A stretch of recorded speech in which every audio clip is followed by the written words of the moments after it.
Бизнеста істеп жүргенде ылғи осындай адамдар кездеседі.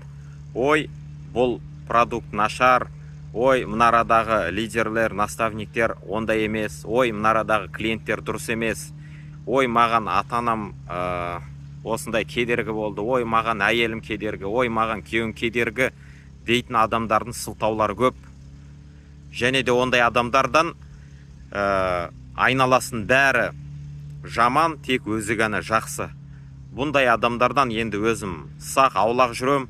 Және де ондай адамдар тек сетевой бизнестегі емес, кез келген жұмыста, кез келген өзінің бизнесінде солай болады. Айналасын бәрі кінәлі, өзі ғана осындай сүттен ақ, судан таза болып жүреді.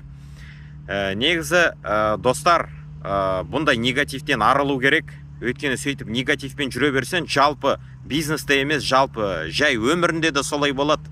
Анау кінәлі, мынау кінәлі. Негізгі кінәнің бәрін өзінен ғана іздеу керек та.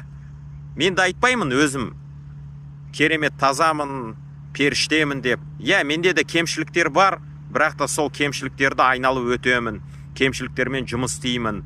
Адамдар негатив болады, негативті адамдармен де жұмыс істеймін. Барлығы да шешіледі, шешілмейтін мәселе болмайды.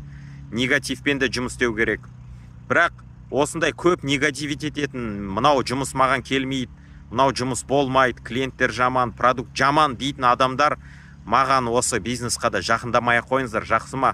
Мен уақытымда шектеулі, ондай адамдармен мен уақытымды құрта алмаймын. Іске сәт, маған коммент жазыңыздар, лайк басыңыздар, жұмысқа шақырамын. Жұмыс істеймін десеңіздер, барлығына үйретем. Осындай мотивациялық видеоларды түсіресіздер, адамдар өздері сізге жазады, өздері сізге келеді. Сіздің де команданыз өсіп жатады. Іске сәт, сау саламат.